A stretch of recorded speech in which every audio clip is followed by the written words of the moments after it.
चले, screen show हो रही है सबको? जी सर। जी सर। ठीक है, चले। तो कल हम लोगों ने कुछ इंट्रोडक्टरी चीजें पढ़ी थी, है ना। इब्तदाई चीजें कुछ थी, उसको हमने देखा था। आज से बाकायदा हम स्टार्ट करेंगे अपना। ठीक है।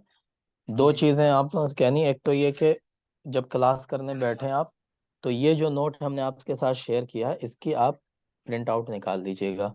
ठीक है, अगर ना निकाला हो, जिन लोगों ने निकाल लिया हो तो बेहतर है, नहीं निकाला हो तो इसकी निकाल लीजिएगा प्रिंट आउट। ठीक है।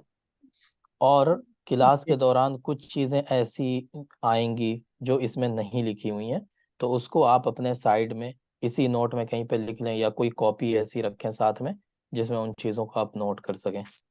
ठीक है। जी। चले, तो अगर नहीं है तो अभी भी रख सकते हैं आप, आसपास में आपके कोई पेपर हो, कोई कॉपी हो, वो साथ में जरूर रखिए। क्योंकि बहुत सारी चीजें ऐसी आएंगी इसमें जो यहाँ पे नहीं लिखी हुई, लेकिन वो इम्पोर्टेंट है आपके एग्जाम के पॉइंट ऑफ व्यू से। ठीक है। चले, तो कल हमने डिस्कस किया था कि अदब के कितने अदवार हैं, उसको हमने देखा था, है ना। तो 5 अदवार में अदब अरबी की पूरी हिस्ट्री को 5 पीरियड्स में तकसीम किया जाता है।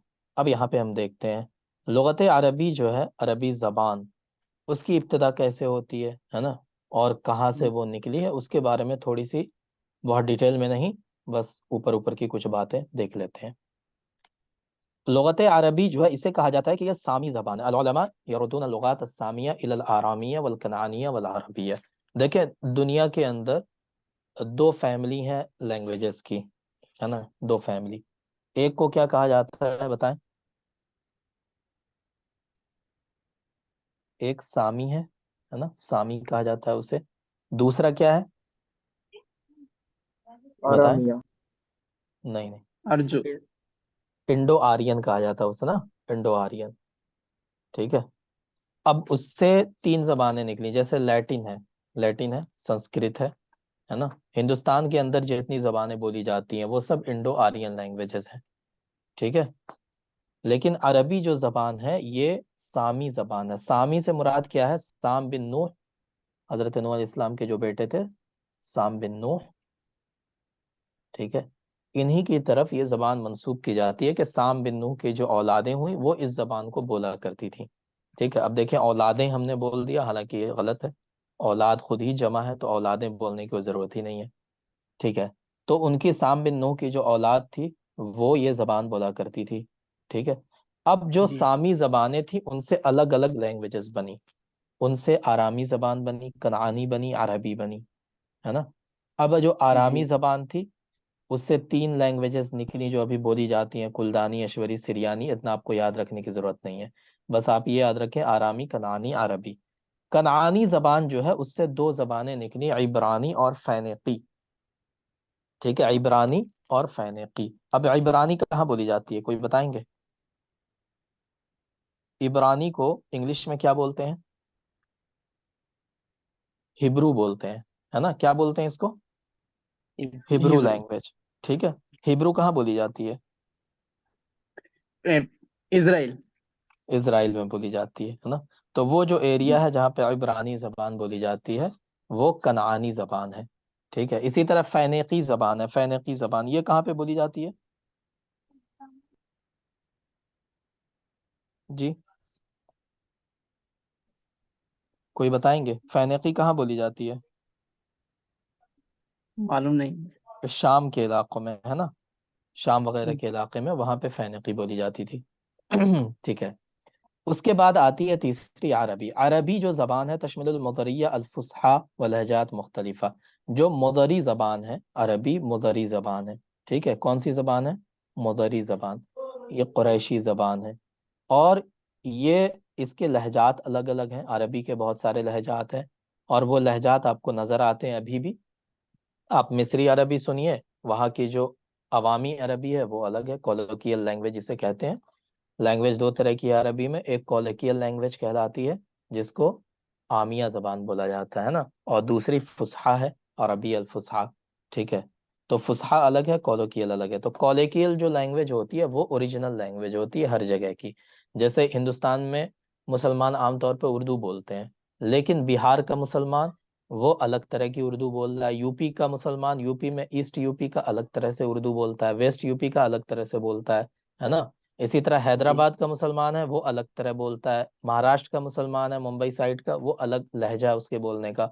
तो ये जो लहजात हैं अलग अलग, ये अरबी में भी हैं, है ना। चले, तो ये यमन और हबशा के जो कबाइल हैं अलग अलग, वो सब इन लहजात को बोलते हैं। ठीक है। अब ये बताएं, अरबी बोलने कितनी दुनिया में कंट्रीज हैं जहां अरबी ऑफिशियल लैंग्वेज है? 22। 25। 22। 22, बिल्कुल सही, है ना। 22 कंट्रीज हैं जहां पे ऑफिशियल लैंग्वेज अरबी है ना। उसमें से 12 कंट्रीज किस में है? एशिया में। 12 कंट्रीज एशिया में पड़ती हैं, और 10 कंट्रीज ऐसी हैं जो कहाँ पड़ती हैं? अफ्रीका में। अफ्रीका। अफ्रीका। हाँ, 10 अफ्रीकन कंट्रीज हैं। मिस्र एशिया में है अफ्रीका में है? बताएं। मिस्र एशियन कंट्री है या अफ्रीकन कंट्री है? अफ्रीका में है सर। अफ्रीका हाँ, नहीं। अफ्रीकन कंट्री है मिस्र, है ना। बहुत सारे लोग इसमें कंफ्यूज हो जाते हैं। ठीक है। तो मिस्र जो है वो अफ्रीकन कंट्री है। तो 10 कंट्रीज ऐसी हैं जो अफ्रीकन है अरबी बोलने वाली, और 12 कंट्रीज वो एशियन है। ठीक है। अब देखें, ये सारी चीजें आप लिख लिया करें, है ना। ये लिख लिया करें। ठीक है, ये आपको काम आएगी बहुत आगे। आगे आप नेट की तैयारी करेंगे उसमें बहुत काम आएगी ये। चलें, उसके बाद देखें लुगातुल अरब तर्जु इला लुगतैन। अब जो अरबी जबान है उसके बारे में बस हम बात करेंगे। तो अरबी जबान दो जबानों में बट गई, एक शुमाली जुबान हो गई, एक जुनूबी जुबान हो गई। ठीक है, दो जबानों में बट गई अरबी। अब शुमाली और जुनूबी की भाषा आ गई। एक आदमी पैदा हुआ, उसका नाम था यारुब बिन कहतान। क्या नाम था उसका? शाहरुख बिन कहतान। यारुब बिन कहतान को क्या कहा जाता है, पता है आपको? इसको लिख लीजिएगा, अबुल लुगतिल अरबिया। क्या कहा जाता है? अबुल लुगतिल अरबिया। ठीक है, यारुब बिन कहतान अबुल लुगतिल अरबिया। समझ गए? चलें, तो अरबी जबान, बाज मौरखीन ने यह भी लिखा है कि अरबी का नाम अरबी इसी की वजह से पड़ा, यारुब की वजह से। ठीक है, यारुब की वजह से इसका नाम अरबी पड़ा। तो इसको अबुल लुगतिल अरबिया कहा जाता है, यारुब बिन कहतान को। यारुब बिन कहतान जो था ये जुनूबी जबान का नुमाइंदा है। कहाँ का? जुनूब का था ये। ठीक है। तो जो लुगतुल जुनूब है, इसी को लुगतुल कहतान भी कहते हैं। क्या कहते हैं? कहतान। ठीक है, इसी तरह इसको कहतानी भी कहते हैं, है ना। कहतानी भी कहते हैं, लुगतुल कहतान कहते हैं। अब लुगतुल जुनूब कहाँ बोली जाती है? ठीक है, तो ये यमन वगैरह का जो एरिया है ना, यमन के आसपास का एरिया, वहां पे जो जबान बोली जाती है वो कहतानी है। समझ गए? अब जैसे मदीने में जो कबाइल है, औस है, खजरीज है ना, वो लोग जो जबान बोलते हैं वो कौन सी जबान है? लुगतुल जुनूब है वो, है ना। अब लुगतुल शुमाल कहाँ बोली जाती है? जो कुरैशी लहजा है, कुरैशी लहजा जो है, कुरैशी जबान जो हिजाज के अंदर बोली जाती थी, वो क्या है? लुगतुल शुमाल है। समझ गए? बताएं। जी बताएं। तो कुरान पाक की जबान में नाजिल हुआ लुगतुल शुमाल में या लुगतुल जुनूब में? लुगत शुमाल। शुमाल। लोग लुगतुल शुमाल में शुमाल, सर। है ना। हाँ, क्योंकि वो लहजे कुरैश में नाजिल हुआ। चलें, तो ये जो कुरैश है वो लुगतुल शुमाल है। इनको अदनानी भी कहा जाता है। क्या कहा जाएगा इनको? चूंकि ये जो शुमाल वाले हैं, हिजाज वाले, ये बनु अदनान है। ठीक है, जैसे आपने देखा होगा नबी करीम सल्लल्लाहु अलैहि वसल्लम का सिलसिला नसब, तो वो कहाँ पे जाके खत्म होता है? अदनान के ऊपर। तो ये बनु अदनान है ये लोग, इसी वजह से इनको अदनानी भी कहा जाता है, अदनानीयून। क्या कहा जाता है इनको? अदनानीयून। और लुगतुल जुनूब वालों को क्या कहा जाता है? कहतानीयून। ठीक है, समझ गए? चले, अब देखें, जी। तगलबत मिनहा लुगत कुरैश अला साइरिल लुगात। लेकिन जितने भी लहजे अरबी में वजूद में आए, उन सारे लहजों में सबके ऊपर जो फायक रहा, सबसे ऊपर जो लहजा रहा, वो किसका रहा? कुरैश का लहजा। कुरैश की जबान सारी जबानों पर गालिब आ गई। क्यों गालिब आ गई? लिअस्बाबिन दीनियतिन। एक तो उसका रिलीजियस पॉइंट की वजह से, रिलीजियस पहलू है। रिलीजियस पहलू क्या है कि दुनिया में जितने भी लोग थे, खास करके अरब के अंदर, वो हज करने कहाँ आते थे? मक्का आते थे। कुरैश उनकी उसके निगरान थे, काबा के। तो इस वजह से कुरैश को एक दीनी हैसियत पहले से हासिल थी, इस्लाम के आने से पहले भी, नबी करीम सल्लल्लाहु अलैहि वसल्लम की बेइज्जत से पहले भी कुरैश को एक दीनी हैसियत हासिल थी, है ना। उसका रिलीजियस जो है एक ग्राफ उसका बहुत ऊंचा था, जिसकी वजह से लोग पहले भी उसकी इज्जत करते थे। तो अब जहां से भी लोग आ रहे हैं वो वहां से जबान लेकर जा रहे हैं। ठीक है, एक तो ये हो गया। दूसरा इक्तिसादिया, उसका एक फाइनेंशियल पॉइंट ऑफ व्यू भी है कुरैश के ज़बान को ज़्यादा फैलने का और ज़्यादा जी ऊपर रहने का। वो क्या है कि ये लोग सब ताजिर थे। ठीक है, सारे ताजिर लोग थे, ये लोग तिजारत करने अलग अलग जगहों पे जाते थे, है ना। और बड़े बड़े ताजिर थे वहां पे, तो इस वजह से भी उनके लहजा फैलता चला गया। वह इज्तिमाइया, और एक सोशल पहलू भी है उसका, है ना। सोशल पहलू भी है। सोशल पहलू क्या है कि ये लोग सरदार लोग थे। ठीक है, सरदार लोग थे, इनका कबीला ज्यादा ताकतवर था। तो ये सारी चीजें हैं जिसकी वजह से इनकी जबान फैलती चली गई, है ना। और फिर सबसे बड़ा जो है कि कुरान इसी जबान में नाजिल हुआ। कुरान के नाजिल होने के बाद सारे लहजे जो थे वो लुगतुल जुनूब के, वो सब लहजे दब गए लुगत कुरैश से। ठीक है, चले जी अब आ जाए यहाँ पे अक़वामुल अरब। अक़वामुल अरब, अरब के अंदर अलग अलग कौमें आबाद थी। अब बता रहे हैं कि अरब की जो कौमें थी उसको तीन कैटेगरी में डिवाइड कर दिया जाता है ना। थ्री कैटेगरीज में डिवाइड कर दिया जाता है। जो भी अरब की पॉपुलेशन रहती दुनिया से आज तक, हजरत आदम इस्लाम से लेकर करंट सिनारियो तक जो भी आए, सबसे पहली कौम जो है वो अरबुल बायदा कहलाती है। अरबुल बायदा किन्हें कहा जाता है? हुमुल लदीना हलकू, वो अरब जो खत्म हो गए, है ना। जी उसमें कौन कौन लोग आते हैं? जैसे कौम आद, कौम समूद हाँ, कौम आद है, कौम वगैरह। समूद है ना। जो भी जी जो भी कौमें आई, ठीक है, वो सारी कौमें जो खत्म हो चुकी हैं वो अरबुल बायदा कहलाती हैं। ठीक है। उस दूसरा है अरबुल आरबा। अरबुल आरबा ये असल अरब है। हुमुल यमनियून अल मुंतमून इला यारुब बिन कहतान। अरबुल आरबा उनको कहा जाता है जो यारुब बिन कहतान से मंसूब है, जो उसकी औलादों में है। ठीक है। युरफूना बिअरबिल जुनूब, ये अरब जुनूब के नाम से भी जाने जाते हैं, है ना। अरब जुनूब भी इन्हें कहा जाता है। वयज़ुमुल अरब अन्नहु अस्लु लिसानिहिम, और अरब ये समझते हैं कि यही उनके जबान की असल है। कौन? यारुब बिन कहतान। ठीक है। युकालु लहुम अल कहतानियून, इसी वजह से उनको कहतानियून भी कहा जाता है। तो ये अरबुल आरबा है जो असल अरब है। अब थर्ड जो किस्म है अरबों की वो है अल अरबुल मुस्तारबा। मुस्तारबा ये बाब है, कौन सा बाब है ये? इस्तिफाल। भाभी इसमें फाइल है, वाहिद मुअन्नस का सिगा है। अरे वाहिद मुअन्नस का जी बाब कौन सा है? बाबे इस्तिफाल है ना। भाभी जी और बाबे जी इस्तिफाल की खासियत आप लोगों ने पढ़ी होगी, क्या होती है वो खासियत?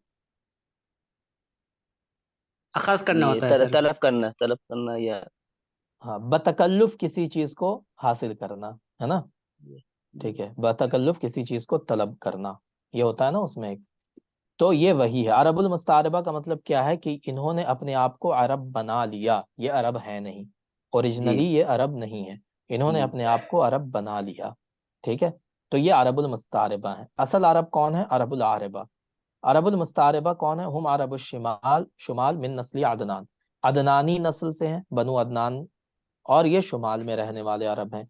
उनके उनमें कौन कौन आते हैं? हिजाजियून व नजदियून वल अम्बात व अहलु तदम्मुर वमिन कबाइलिम। अरबुल मुस्तारबा के जो कबाइल हैं वो कौन है? नज़ार, रबिया, मुजर, बकर, तगलिब, जुबियान, कुरैश, ये सब उसके कबाइल हैं। युकालु लहुम अल अदनानियून, इन्हें अदनानियून कहा जाता है। ठीक है, क्योंकि ये बनु अदनान से मंसूब है। तो ये अरबुल मुस्तारबा है। तो ये अरब में आए कहाँ से? बताएं कहाँ से आए ये? वही इब्राहिम अलैहिस्सलाम के इस्माइल अलैहिस्सलाम के जरिए से। हाँ, इस्माइल अलैहिस्सलाम वहां पे रहने लगे थे, है ना। इब्राहिम इस्लाम उनको छोड़कर जो चले गए थे वादी में, मक्के की वादी में, वहां पे फिर एक कबीला आकर आबाद हुआ। कौन सा कबीला था? बनु जुरहुम। बनु जुरहुम, है ना। बनु जुरहुम वहां पे आकर आबाद हो गया। ठीक है, उसमें शादी हो गई इस्माइल इस्लाम की। बनु जुरहुम जो था ये अरबी कबीला था, है ना। इससे जब शादी हुई तो फिर जो औलादें हुई आगे चली, है ना, उन औलादों ने जो अरबी बोली वो अरबुल मुस्तारबा कहलाए। ठीक है, ये अरबुल मुस्ता, क्योंकि बनु जुरहुम जो था ये अरबुल आरबा में से थे। ठीक है, तो यहाँ से जो नस्लें चली और उन्होंने जो अरबी बोली वो अरबुल मुस्तारबा कहलाए। और ये हिस्ट्री मिलती है हमको अदनान तक की, इसी वजह से इनको अदनानियून कहा जाता है। अदनान के आगे कौन थे उसकी हिस्ट्री मौरखीन को नहीं मिली, इसी वजह से अदनान पे जाके इन्होंने खत्म कर दिया मामला अरबुल मुस्तारबा का, और ये कहा कि इनकी जो औलाद हुई अदनान की वो अरबुल मुस्तारबा है, और इन्हीं को अदनानियून कहा जाता है, इन्हीं को अरबुल शुमाल कहा जाता है। अब इसमें ये सारे कबीले आते हैं, हिजाज, नजद, अंबात, ये सारे कबीले। ठीक है, समझ इतना बताएं।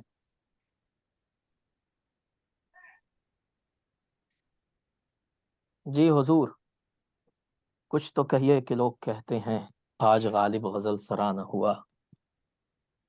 तो ये पूरी कहानी है अरबों की, समझ आ गया ना? जी सर। जी सर। ठीक है, चले अब आ जाए इनके इज्तिमाई अहवाल क्या थे। इज्तिमाइया का मतलब क्या होता है? सोशल, है ना। मुआशरे। इनका जो सोशल हालत क्या थी इनकी। तो अब देखें, यहाँ पे दो तरह के अरब होते थे, एक अहलुल हदर थे, एक अहलुल बादिया थे। अहलुल हदर का मतलब क्या हुआ, बताएं? शहरी लोग। अल शहरी लोग। शहरी लोग, अल्लदीन आशु, बिल्कुल, अल्लदीन आशु फिल मुदुन मिथला मक्का, हम्म। जैसी जगहों पे शहरों में रहने वाले लोग, उनको अहलुल हदर कहा जाता है।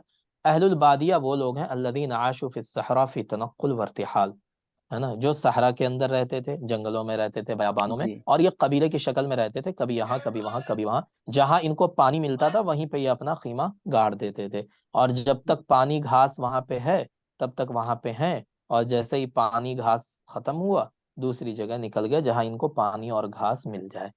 तो यही इनकी जिंदगी होती थी, ये अहलुल बादिया कहलाते थे।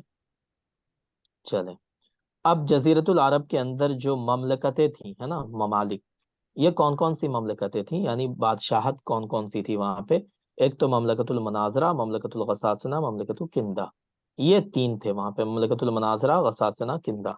ठीक है, बस तीन ही सल्तनतें थी वहां पे। और बाकी जो इधर का पूरा एरिया था हिजाज का और ये सब, ये यहाँ पे कोई सल्तनत नहीं थी, ना ये खुद सल्तनत बनाते थे ना किसी सल्तनत के अंडर में ये रहते थे। ठीक है, क्योंकि ये सब बहुत ही गयूर किस्म के, गैरतमंद किस्म के लोग थे, आजाद रहना चाहते थे, है ना। तो ये तीन ही बस वहां पे सल्तनतें थीं, ममलकतुल मनाजरा, गसासना, ममलकतुल किंदा। और ये सब के सब क्या है? कहतानी है। क्या है ये सब के सब, बताएं? कहानी। कहतानी। सब कहतानी है, कोई आदनानी नहीं है। ठीक है, जी। हाँ, सब कहतानी है ये। तो ये इनकी मुख्तसर सी जिंदगी थी। चले अब देखें कुछ चीजें हैं, है ना, चूंकि जबानें, लहजे जो अलग अलग वजूद में आए उसकी वजह से क्या क्या फर्क पैदा हुआ। कुछ अल्फाज का फर्क पैदा हुआ था लहजों की वजह से। ठीक है, तो उन लहजों के फर्क की वजह से कुछ नई इस्तिलाहात वजूद में आ गई, है ना, कुछ टर्म्स बन गए, और वो टर्म्स आपसे को एग्जाम में पूछ लिए जाते हैं कभी कभी। तो इसी वजह से वो टर्म्स मैं यहाँ पे लिखूंगा, आप उसको नोट कर लीजिएगा। ठीक है, चलो, पूछ लिया जाता है और लोग परेशान हो जाते हैं कि ये क्या पूछ लिया, हमने तो कभी देखा ही नहीं, ये है क्या। ठीक है, तो एक लफ्ज होता है, बल्कि ये इस्तिलाह है एक, है ना, उसे कहा जाता है अज अजा, है ना, अज अजा। ठीक है, एक ये होता है अज अजा, समझ गए। दूसरा होता है तम तमा निया। ठीक है, तम तमा नियतुन, दो हो गया, है ना। उसके जी बाद, हाँ, लिख रहे हैं इसको आप लोग? जी जी जी। ठीक है, जी जी। तीसरा होता है फह फहतुन। ठीक है, फह फहतुन, अब किसे कहते हैं ये सब वो हम बताएंगे अभी, अभी बस इसको आप नोट कर लीजिए। उसके बाद 4 नंबर पे होता है अन आनातुन। ठीक है, जिसको अनाना भी कहते हैं, अनानातुन, है ना। उसके बाद 5th होता है कश कशतुन। ठीक है, कश कशतुन, समझ गए। और एक जी। और होता है, एक और होता है, वो अलग है थोड़ा सा इन सबसे, वो है कता, कतातुन। ठीक है। अब देखें अज अजतुन किसे कहते हैं, ये सब आपके अल्फाज से ही जाहिर हो जाएगा। ठीक है। देखिए अज अजतुन में क्या होता है कि जो या है ना, या कौन सी या, जो मुशद्दद या है ना, और उससे पहले अगर आयन है तो उस या को जीम से बदल दिया जाता है। क्या किया जाता है, या को जीम से जी बदल दिया जाता है। ठीक है। तो क्या है, मैं यहाँ पे लिख देता हूँ या मुशद्दद, है ना, मैंने तशदीद बना दी ऊपर में। ठीक है। जी मा कबल जीम, सॉरी जीम क्यों लिख दिया हमने, मा कबल आइन, मा कबल आइन या मा कबल आइन। तो या किससे बदल जाएगी, या जीम से बदल गई। ठीक है। या मा कबल आइन, या मुशद्दद मा कबल आइन, या जीम से बदल गई। समझ गए। जैसे कुर्सीयुन है तो कुर्सीयुन को वो क्या बोलेंगे पता है, कुर्सीजुन। समझ अच्छा। गए। हाँ, तो कुर्सीयुन को वो क्या बोलेंगे, कुर्सी जो। कुर्सीजुन। ठीक है, कुर्सीजुन कहेंगे। इसी तरह रायुन है तो उसको क्या कहेंगे, रायुन। ठीक है, रायुन है तो उसे रायुन। तो अगर या मुशद्दद है तो भी उसको जीम से बदल देंगे, और या है सिर्फ और माकबल आयन है तो भी उसको जीम से बदल देंगे, दोनों को। समझ गए फर्क, बताएं। थोड़ा सा वाजे नहीं होता, जी फिर से थोड़ा बोल दीजिए। यहाँ पे जगह नहीं, मैं लिख देता इसको। अच्छा आपने ये लिख लिया ना, आजा तमना तमान तम तमानिया लिख ये दिए सब। सब। ठीक है, जी। जी हाँ। चले तो इसको हम फिर से एक बार लिख देते हैं। देखें या मुशद्दद एक हो गया। अब ये जो हमने दे दिया ना, ये और का साइन है। ठीक है, या माकबल आइन, ये दो सूरतें हो गई, दो सूरतें हो गई ना, एक या मुशद्दद, दूसरा है या माकबल आइन। ठीक है, दोनों जी सूरतों में या जीम से बदल जाएगी। समझ गए, जी सर। क्लियर। Clear sir. तो सर इसी को ये आज सर आजा ये कहते हैं, जैसे कुर्स। हाँ, क्या कह रहे हैं। जैतून की असल क्या होगी वो अगर लिख दें तो समझ में आ जाएगा। नहीं नहीं, ये इस्तिलाह है। ठीक है, इस्तिलाह की असल नहीं अच्छा। पूछी जाती है। समझ अच्छा गए, ये ये अच्छा। इस्तिलाह है, एक इस्तिलाही लफ्ज है। ये एक अच्छा। लफ्ज बनाया गया इसी बात को जाहिर करने के लिए। ठीक है। अच्छा सर ठीक ठीक। हम्म। तो अज अजा इसे कहा जाता है ना। तो या मुशद्दद या माकबल आइन है तो वो या जीम से बदल जाएगी। जैसे कुर्सीयुन से कुर्सीजुन बन जाएगा, रायुन से दायुन से क्या बन जाएगा, दायुन से दाइजुन। दाइजुन। राइजुन। दाइजुन बन जाएगा। हाँ, दाइजुन। ठीक है। तो इसी को कहते हैं आजा आजा। अब मैं इसको मिटा रहा हूँ। ठीक है। जी जी चलिए।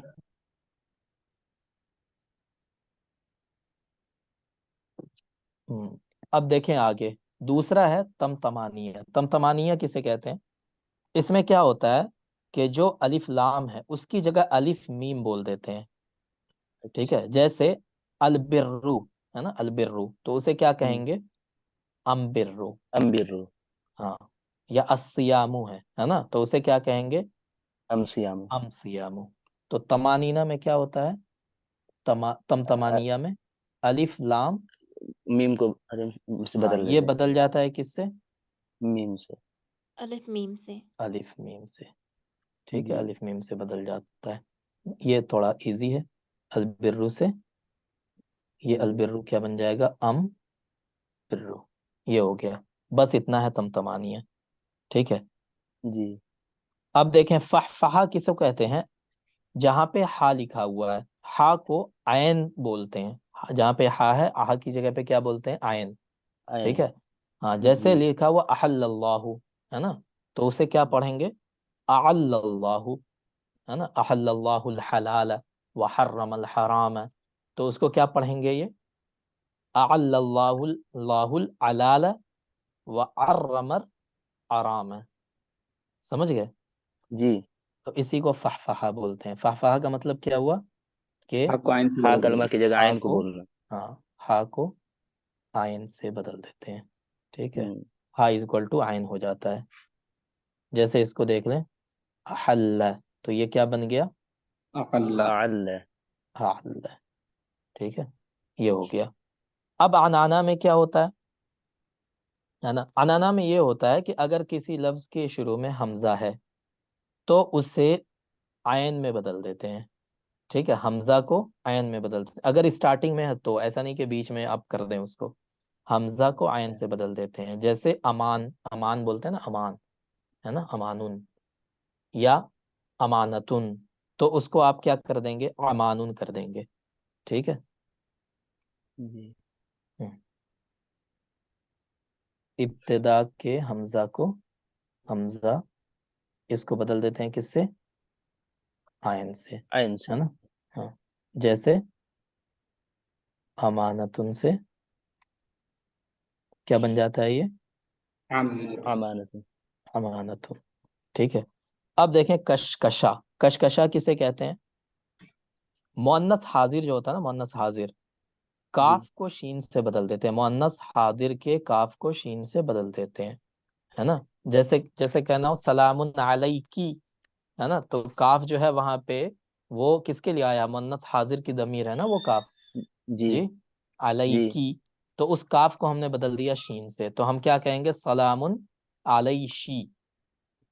ठीक है, तो ये जो शीन से बदलते हैं इसको क्या कहते हैं, बताएं। कश कशकशा। तो कशकश कशकशा। कशकशा बोलते हैं। ठीक है, तो इसमें शर्त क्या है, मुअन्नस हाजिर, मुअन्नस हाजिर, ठीक है, उसके काफ को, काफ को किससे बदलते हैं, यहाँ पे मैं नीचे लिख रहा हूँ, सीन से बदल देते शीन से, शीन से। ठीक है, जैसे अलैकी या इलैकी है ना, इलैकी, तो उसको वो क्या बन जाएगा, हैं। अलैसी। अलैशी। ठीक है, अलैशी। ये होता है क्या, कशकशा। कशकशा। हाँ, अब देखें, एक होता है कतआ। ठीक है, कतआतुन के माने क्या होता है, इसके माने ही काटना होता है। इसमें क्या होता है कि आप आखिरी हर्फ को हजफ कर देते हैं, बोलते हुए आखिरी हर्फ को हजफ कर देते हैं।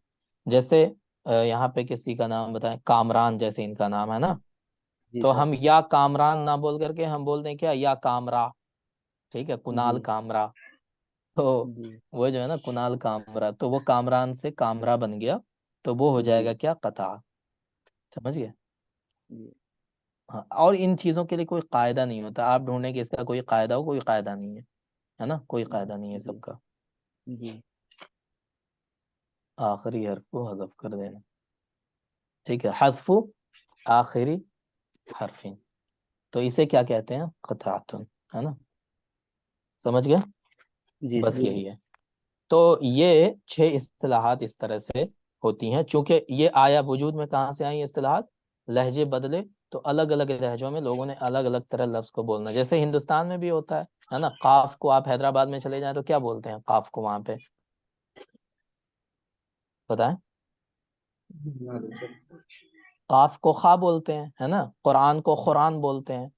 ठीक है, जी। यहाँ तक कि सूरह फातिहा ही पढ़ते हैं तो इहदिनस सिरातल मुस्तकीम की जगह वो इहदिनस सिरातल मुस्तकीम पढ़ते हैं बहुत सारे लोग। ठीक है, तो वो काफ को खा बोलते हैं, तो वो लहजे का इख्तिलाफ है, उसी तरह ये भी है। समझ गए। जी। जी सर। चलें, इसको नोट कर लिया होगा आप लोगों ने, और इसको याद कर लीजिएगा, मतलब 2-4 बार पढ़ेंगे तो वैसे ही याद हो जाएगा, रटना वटना क्या है इसमें। ठीक है, तो ये थोड़ी सी हिस्ट्री थी जबान की, है ना। अब देखें, हम थोड़ा सा अब आ जाएं असर जाहिली में। ये नोट कर लिया आप लोगों ने, बताएं, या जी किसी सर। का रह गया है। हाँ, नोट कर लें सर। जी नोट कर लिया। ठीक है, चलें अब आ जाएं असर जाहिली के अंदर। असर जाहिली की इब्तिदा कहाँ से होती है, कोई बताएंगे। 500 जी, से 500। असर जाहिली की इब्तिदा होती है नबूवत से तकरीबन 150 साल पहले से। कितने? ये क्वेश्चन आता है इस तरह का, ठीक है, कि आसर जाहिली की इब्तिदा कब से होती है? कब से होती है? 150 ईयर्स बैक। जी 150 150 ईयर्स, साल। ठीक है, 150, 150 साल पहले से इब्तिदा होती है असरुल जाहिली की। अब असरुल जाहिली के अंदर नस्र भी थी, शायरी भी थी। नस्र की अलग अलग अक़साम थी, है ना, आप लोगों ने पढ़ा होगा बीए में, ये सारी चीजें तो पढ़ाई जाती हैं, लेकिन फिर भी हम डिस्कस करेंगे उसको। तो असर जाहिली में नस्र की जो किस्में पाई जाती थी वो कौन कौन सी किस्में थी? कुछ बताएं। किताबत थी जैसे खिताबा, जैसे खिताबत है, फिर ठीक है, ये वसीयत, वसिया, फिर वसीयत है, किताब जरबुल अमसाल। ज़रबुल ज़रबुल अमसाल अमसाल है, है। बहुत अच्छा। खत है जैसे जी। खतो खत लिखना किताबत है। जैसे खत किताबत। और बताएं। सजउल कुहान है ना, ठीक है, सजउल कुहान है, ठीक है। तो ये मेन मेन जो है वो यही है तकरीबन, ठीक है। देखिए, खतूत निगारी असर जाहिली में बाज़ाब्ता नहीं थी, है ना। कुछ लोग थे, चूंकि ज्यादातर लोग लिखना नहीं जानते थे असर जाहिली में। तो रसाइल का जो असल दौर शुरू होता है वो असर उमवी से शुरू होता है, ठीक है, बाज़ाब्ता रसाइल का दौर। उससे पहले असर इस्लामी में भी रसाइल लिखे गए, अल्लाह के रसूल सल्लल्लाहु अलैहि वसल्लम के भी रसाइल हैं, खुलफाए राशिदीन के रसाइल हैं। लेकिन असर जाहिली में ज्यादातर लोग लिखना नहीं जानते थे, है ना, वो बोलना जानते थे, तो वो बोलते थे, ठीक है। लिखने वाली चीजें बहुत कम थी उनके यहाँ। तो रसाइल कुछ लोगों के हैं, जैसे उकसुम बिन सैफी के रसाइल हैं। उकसुम बिन सैफी तमीमी जो थे, है ना, तो उन्होंने कुछ खतूत लिखे थे कैसर को, है ना, किसरा को। तो वो उनके रसाइल हैं, बाकी किसी के रसाइल उतने मिलते नहीं हैं। अब आ जाए खिताबा के ऊपर, है ना। अच्छा ये बताएं, पहले नस्र वजूद में आया, पहले शायरी वजूद में आई? पहले शायरी नस्र पहले। वजूद में आया होगा, पहले नस्र ही जी। वजूद में आया। शायरी पहले आई। फर्स्ट पोएट्री और प्रोज? जी पहले नस्र उसके बाद ही नस्र। Poetry poetry. नहीं, पोएट्री पहले पहले आई, है शायरी, ना। हाँ जी हाँ, सर। पहले शायरी आई, नस्र पहले हम्म। नहीं। क्यों नहीं नस्र पहले आया? क्योंकि नस्र को बयान कर, देखिए, नस्र वो वाला नहीं कि हम आपसे बात कर रहे हैं, आप हमसे बात कर रहे हैं, वो उस नस्र की बात जी ही नहीं हो रही है, हाँ। ठीक है। यहाँ पे जिस नस्र की बात हो रही है वो नस्र है बतौर अदब, है ना, जी अदब सर। की शक्ल में, एज ए लिटरेचर कौन पहले आया, ठीक है। तो एज ए लिटरेचर पहले शायरी वजूद में आई, क्योंकि पहले नस्र शायद के लिए जरूरत होती है, दो चीजों की जरूरत होती है नस्र के लिए, अल फहम वल इल्म, ठीक है, अल फहम वल इल्म। तो फहम तो इंसान को हो सकता है, लेकिन इल्म उस वक्त के दौर में लोगों के पास उतना ज्यादा नहीं था, ठीक है। तो इस वजह से जो नस्र है अदब की सूरत में वो वजूद में पहले नहीं आया, पहले शायरी है। शायरी में दो चीजों की जरूरत होती है, किन चीजों की होती है बताएं?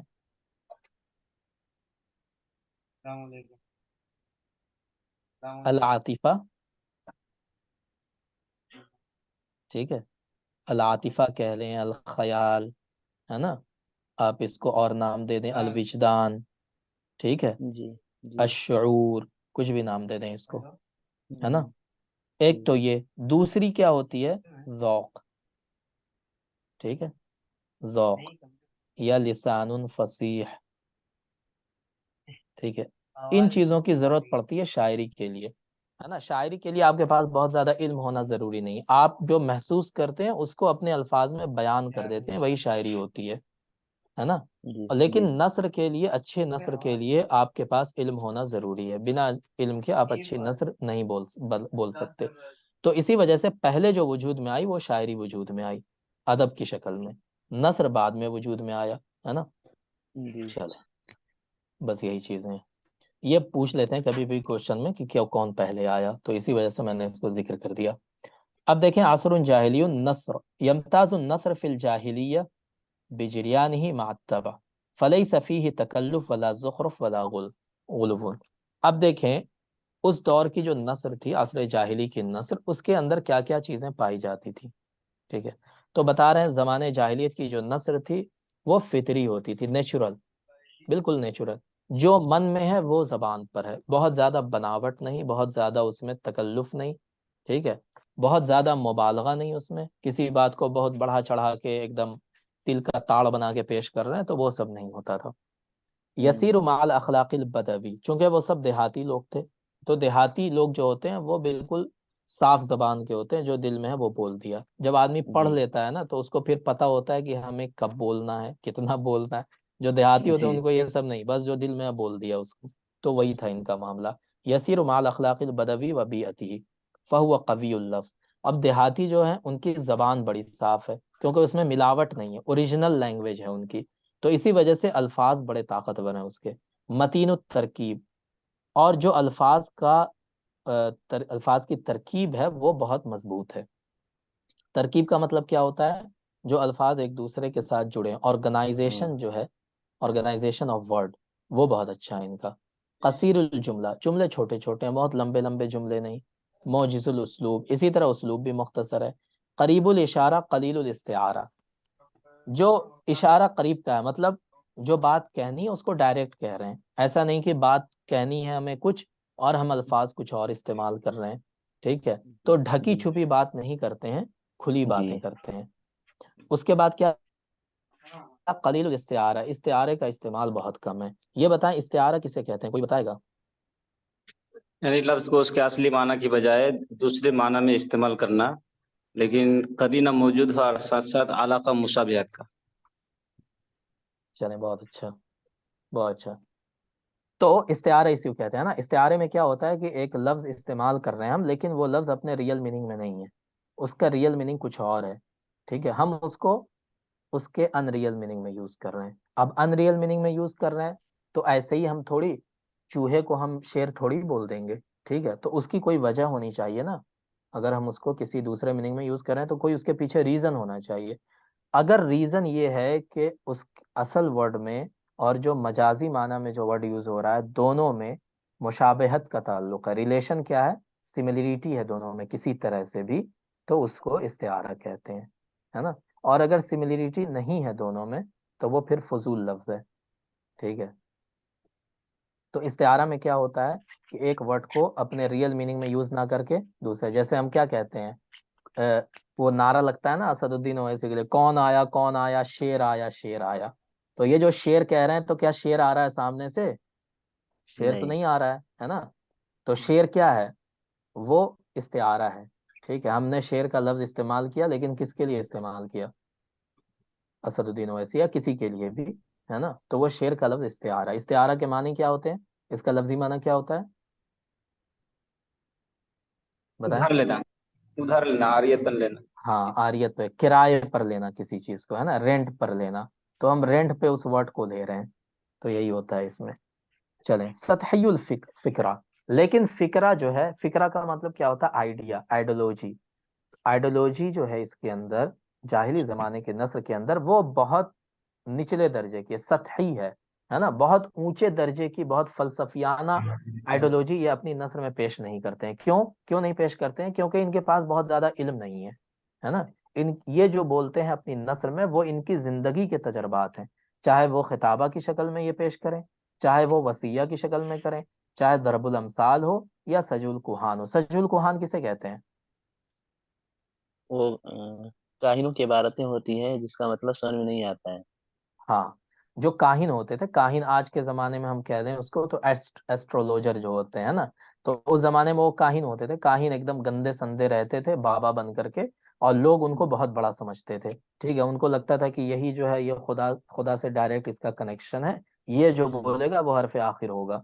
तो वो काहिनों के पास जाते थे, अपनी परेशानियों को बयान करते थे, प्रॉब्लम्स को, कि हमारे साथ ये हो रहा है, कुछ बताओ, हमारा फ्यूचर क्या होगा, क्या होगा।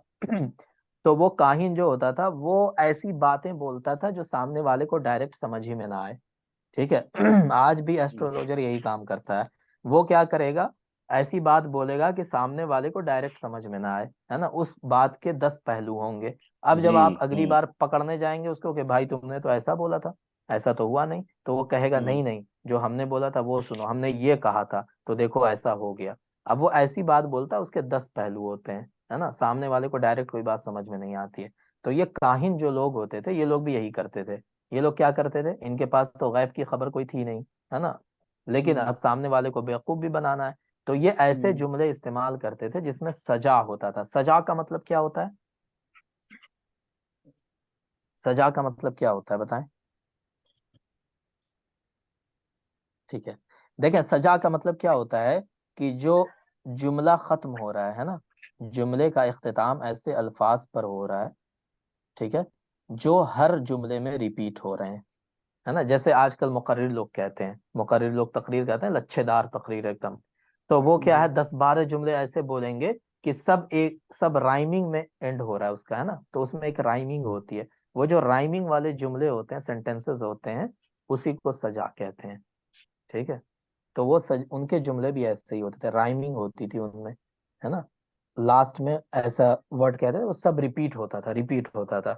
सामने वाले को लगता था, अरे वाह, क्या बात कह रहा है ये। इसी वजह से जब कुरान पाक नाजिल हुआ तो कुरान पाक के बारे में ये कहा गया कि वो ना शायर की शायरी है, ठीक है, ना वो काहिनों की सजाबंदी है। ठीक है, काहिनों की सजाबंदी भी नहीं है, शायरों की शायरी भी नहीं है। समझ गए? चले, तो ये है नस्र।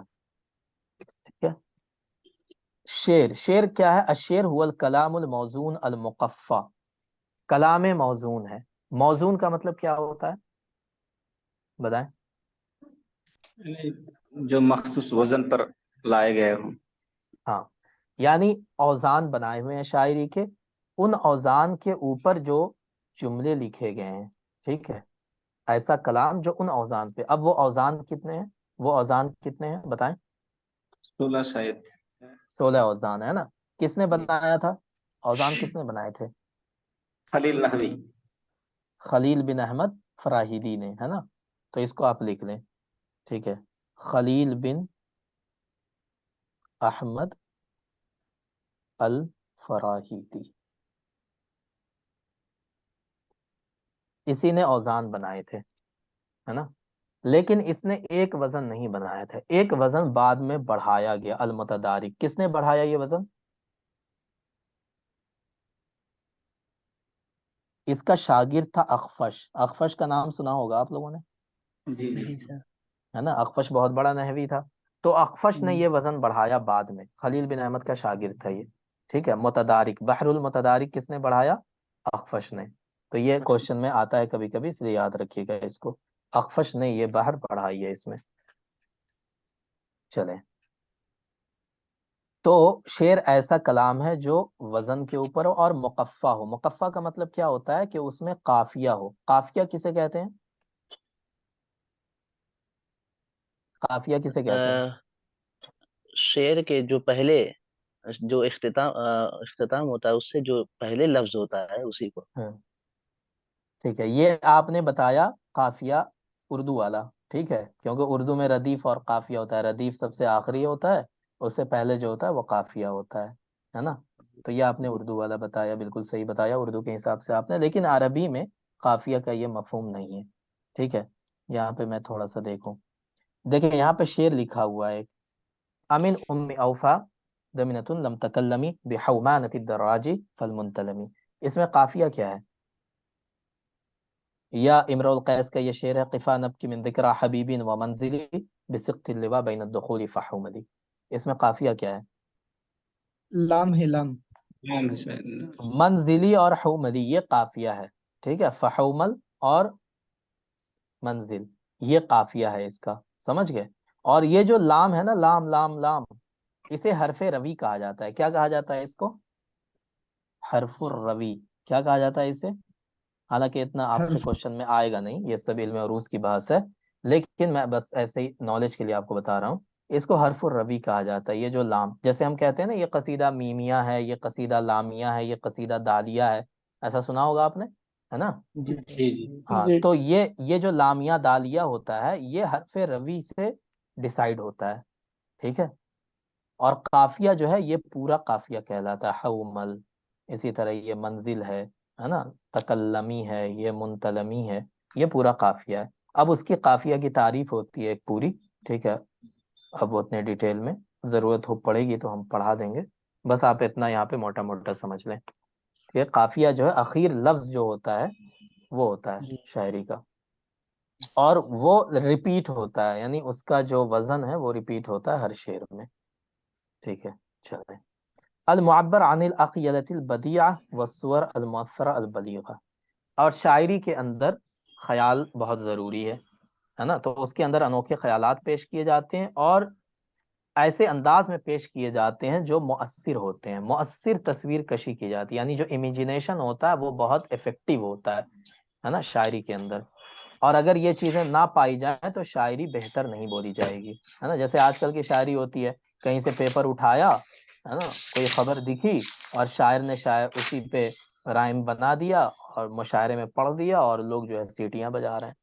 ठीक है, तो वो शायरी को शायरी वायरी नहीं है ना। जी चलें, अब यहाँ पे औजान शेर दिए हुए हैं, तवील है, मदीद है, बसीत है, वाफिर, कामिल, हज, रज, अर्रमल, अस्सरी, अलमुनसरे, अलखफीफ, अलमुदारे, अलमुक्तजिब, अलमुश्तस, अलमुतकारिब, अलमुतदारी। ठीक है, ये सारे औजान शेर हैं। इनमें जो सबसे पहले शायरी जिस वजन में की जाती थी वो कौन सा वजन है? रज। समझ गए? ये इंपॉर्टेंट है, इस वजह से मैं आपको बता रहा हूँ। ये अव्वलु वजनीन है। ठीक है, इसको लिख लीजिए। सबसे पहले रज के वजन पे ही शायरी की जाती थी, बहरे रज में। ठीक है, रजजिया अशार। चलें, तो अब ये बताएं, खलील बिन अहमद फराहिदी तो अब्बासी दौर का था, उसने वजन इस दौर में लिखे, तो क्या इमरुल कैस की शायरी शायरी नहीं है? उस दौर में तो वजन ही नहीं था। बताएं। उन्होंने उनकी शायरी को देख करके वजन बनाए। वजन बनाए होंगे, सही। ठीक है, चलें। तो वजन कोई मेयार नहीं है शायरी का, ठीक है ना। वजन कोई मेयार नहीं है कि ये 16 औजान में होंगे तभी शायरी होगी। जैसे असर हदीस में आप आएंगे, असर जदीद में, तो यहाँ पे शेरुल हुर है, शेरुल मुरसल है, शेरुल मंसूर है। ठीक है, शायरी की अलग अलग किस्में वजूद में आ गई जिनको वजन से कोई मतलब ही नहीं था, है ना। वो असर हदीस हम पढ़ेंगे तो उसमें देखेंगे वो सारी चीजें। चलें, अनवाउ शेर। अब शेर की कितनी किस्में होती हैं वो देख लें। शेर जो है वो गिनाई भी होता है, विजदानी, गिनाइयुन और विजदानियुन। ये शायर जो 90% शायरी है वो गिनाई या विजदानी है। गिनाई विजदानी का मतलब क्या होता है? विजदान का मतलब होता है एहसास। ठीक है, तो इसके अंदर क्या होता है? यस्तामिदु शायर मिन तबइही। शायर इसके अंदर अपने नेचर का सहारा लेता है ना, अपने दिल का, अपने नेचर का, अपनी तबीयत का। वयनक़िलु अन क़ल्बिही व युअब्बिरु अन शुऊरिही। अपने दिल से बातों को नकल करता है और अपने एहसास को बयान करता है, ताबीर करता है। ठीक है, जो उसके दिल में एहसास पैदा हो रहा है उसको बस जिक्र कर देता है ना। जैसे कोई शेर सुनाए आप लोग, कोई सुनाए जिसमें एहसास को बयान किया गया हो। चले, उर्दू में भी सुना सकते हैं अगर चाहें तो। अजम की मदह एक की दस। अब्बासियों की दास्तां लिखी, हम्म, मुझे चंदे मुकीम आस्ताने गैर होना था, बहुत मगर अब अच्छा। लिख रहा हूँ सीरत पैगम्बर खातम, खुदा का शुक्र है यूं खात्मा बिल खैर होना यूं था। खात्मा बिल खैर होना था, अल्लामा शिबली नोमानी रहमतुल्लाह अलैह का शेर है ये, बहुत अच्छा। जी चलें, अब आ जाए आगे, क़िससियुन और बयानियुन, है ना। अब इसके अंदर क्या होता है? इसमें वाकयात को बयान किया जाता है। क़िससी, शेरुल क़िससी कहा जाता है इसको। इसमें क्या होता है? नज़्ज़मल वक़ाई अल हरबिया। जो वार हुए हैं ना, वार्स हुए हैं, वार की कहानियों को नज्म किया जाता है, ऑर्गेनाइज कर दिया जाता है। वल मफाखिर अल कौमिया, इसी तरह जो कौमें हैं अपनी अपनी कौम के, जैसे आमर बिन कुलसूम की अपनी कौम थी बनु तगलिब, है ना, ज़ुहैर बिन अबी सुलमा, उसके अलावा जो लोग थे, तो अपनी कौम के जो कारनामे हुए उसको वो शायरी में बयान। कारनामे क्या होते हैं? कि हमने किसी से जंग की और हम जीत गए, फलाना हमारे जंग का हीरो है। जैसे अंतरा बिन शद्दाद है, अंतरा बिन शद्दाद के ऊपर सीरियल भी बन चुकी है। ठीक है, उसको एज ए हीरो पेश किया जाता है। अम्र बिन मादी करीब जुबैदी रजी अल्लाह अन्हु, उनको क्या कहा जाता है? बतलुल कादसिया। उनके ऊपर बहुत सारी शेर क़िसस उनके ऊपर लिखी हुई हैं। ठीक है, तो इसके अंदर क्या होता है कि पूरे कसीदे को किस्से की शक्ल में बयान किया जाता है ना। कसीदा होता है, शायरी होती है, लेकिन उसके अंदर किसी कहानी को बयान किया जाता है। इसी से जी। एक किस्म निकलती है जिसको अश्शरुल मलहमा कहते हैं। क्या कहते हैं? शेरुल इसको मलहमा। आप लिख लें, अश्शरुल मलहमा, है ना।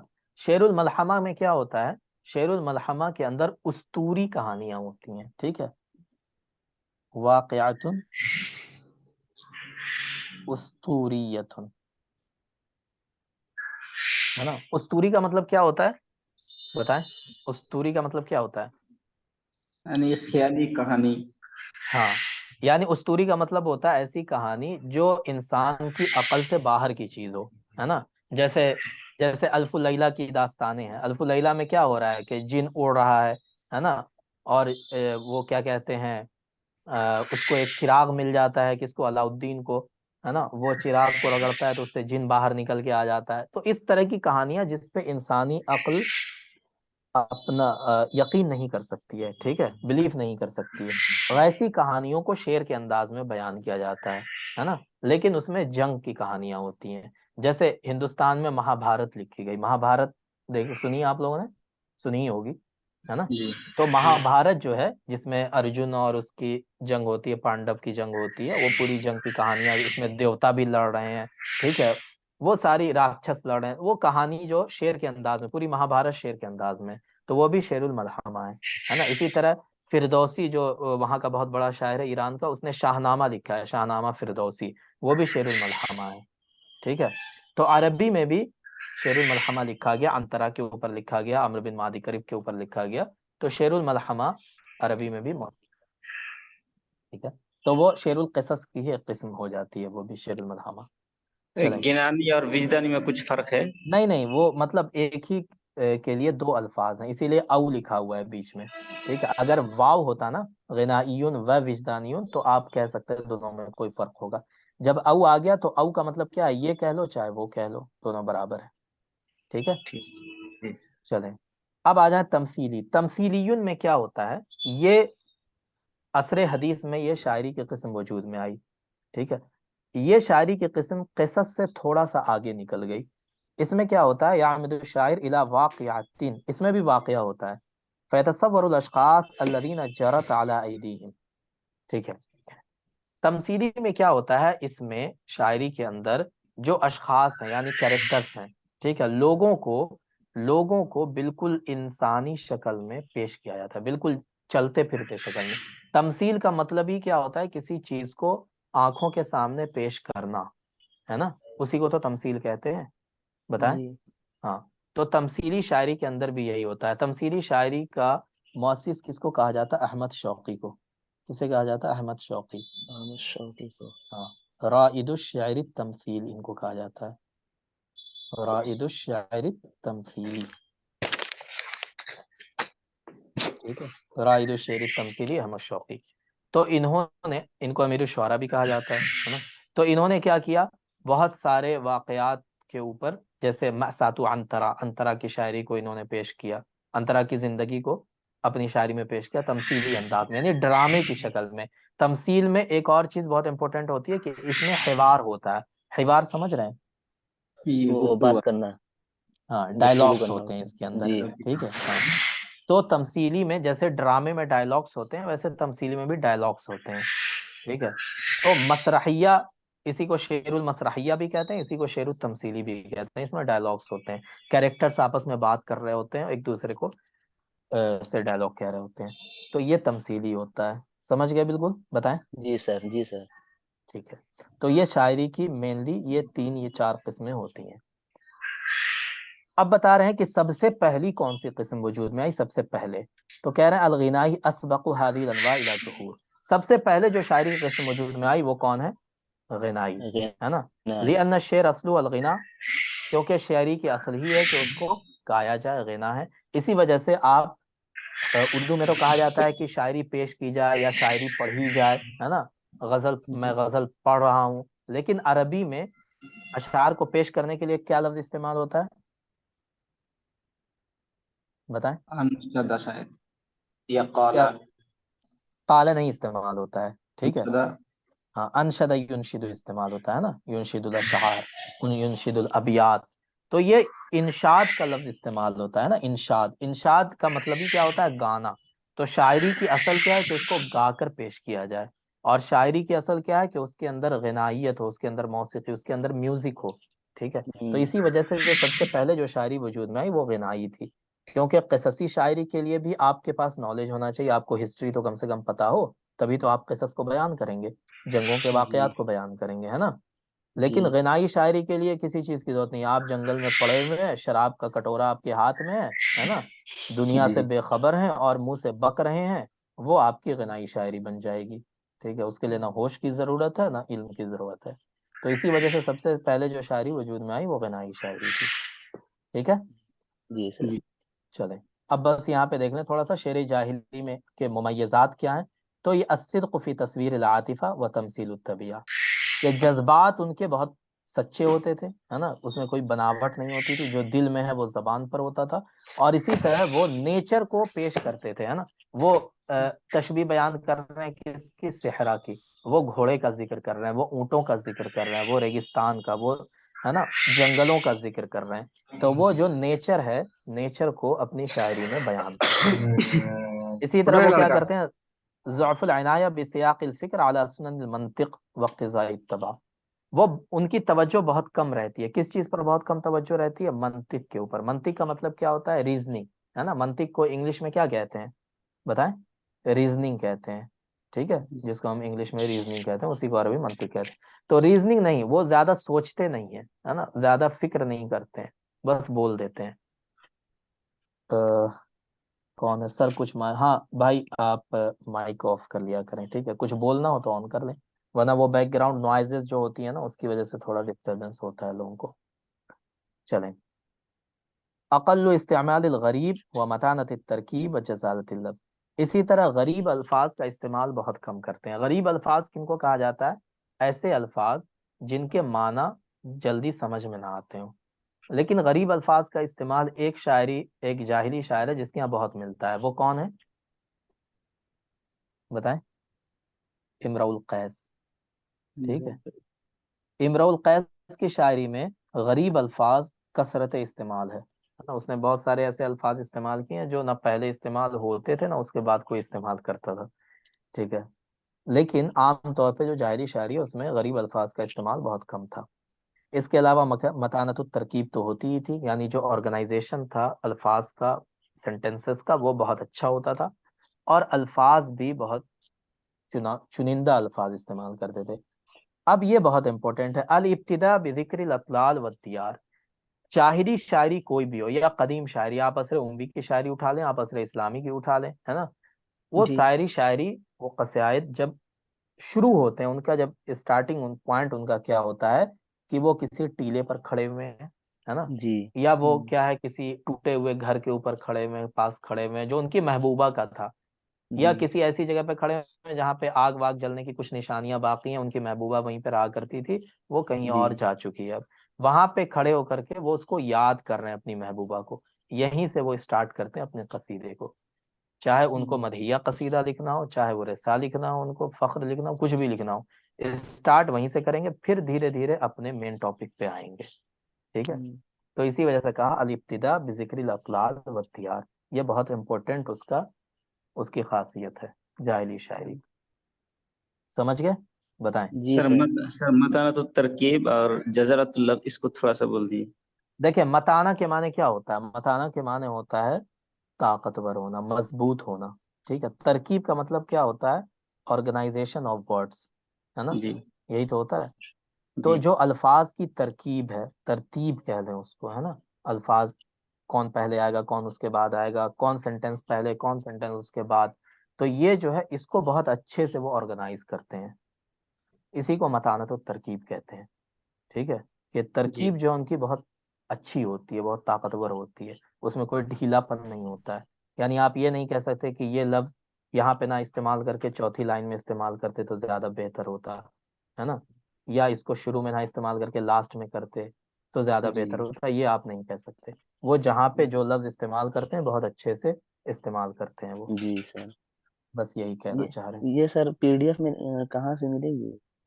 ये पीडीएफ हमने आपको शेयर कर रखी है टेलीग्राम चैनल पे, आप अच्छा। लोगों ने नहीं ज्वाइन किया है।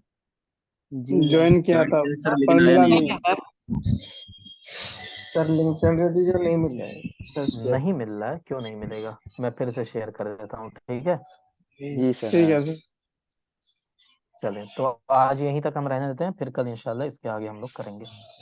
तो इंशाल्लाह। हाँ, देखें ये चूंकि इस शुरू में बहुत सारी चीजें होती हैं जो बतानी जरूरी है, इस वजह से थोड़ा टाइम लग रहा है। आप सोचेंगे कि एक दिन में एक एक पेज हो रहा है तो फिर कैसे खत्म होगा, ठीक है। तो ऐसा नहीं है, फिर जब हम स्टार्ट करेंगे, ये चूंकि ये चीजें जाननी जरूरी हैं, इस वजह से थोड़ा इसमें डिटेल में हम बता रहे हैं आपको। फिर आगे जब हम लोगों को पढ़ना शुरू करेंगे तो उसमें ज्यादा टाइम नहीं लगेगा, है ना। चले, तो ये जो चीजें हम बताते हैं इसको आप नोट जरूर किया कीजिए ना। नोट करेंगे तो आपको अभी भी काम आएगा, फिर आगे आप नेट की तैयारी करेंगे उसमें भी काम आएगी ये चीजें। सर चले, जजरतुल लफ्ज वाला भी थोड़ा बोल दीजिए। जजालतुल लफ्ज में भी यही होता है ना। जजाला का माना क्या होता है, बताएं, बताएं जल्दी से। ये करुमा से मजदर है शायद, बाब करुमा से। हम्म, लेकिन इसका सही मैं मुतमईन नहीं हुआ, नहीं उसका जो माना बयान डिक्शनरी में बयान किया है वो वाजिब नहीं लग रहा मुझको। क्या बयान किया है जो आपको वाजे नहीं लग रहा है। उसमें आजुबत का माना दिया। नहीं नहीं, वो मतलब नहीं है इसका, ठीक है।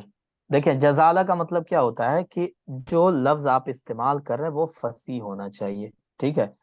जजाला, इसका जैसे आप उर्दू में भी बोलते हैं ना, एक फसी लफ्ज होता है और एक रकीक लफ्ज होता है। रकीक का मतलब क्या होता है, जो उम्दा नहीं है, ठीक है, नहीं। घटिया है, घटिया कह लें उसको, या आम तौर पे जो आदमी यूज करता है घर में बोलने के लिए, इस तरह के।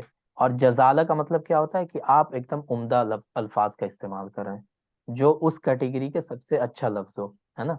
जैसे आप किसी बड़े से कहें आइए तशरीफ लाइए, एक ये लफ्ज है। दूसरा ये है अबे आ बैठ जा, ठीक है। तो जजाला क्या है, आइए तशरीफ लाइए। और रकाका क्या है, रकीक लफ्ज क्या है, आ भाई बैठ जा, है ना, उधर कुर्सी रखी है बैठ जा। तो ये क्या है, ये रकाका है, रकीक लफ्ज है। तो जजाला का ये मतलब होता है कि अल्फाज उम्दा हों, ठीक है, ठीक। समझ गए। जी सर। जी, चले, तो आज की क्लास हम लोग यहीं पे एंड करते हैं। किसी को कोई सवाल तो नहीं है।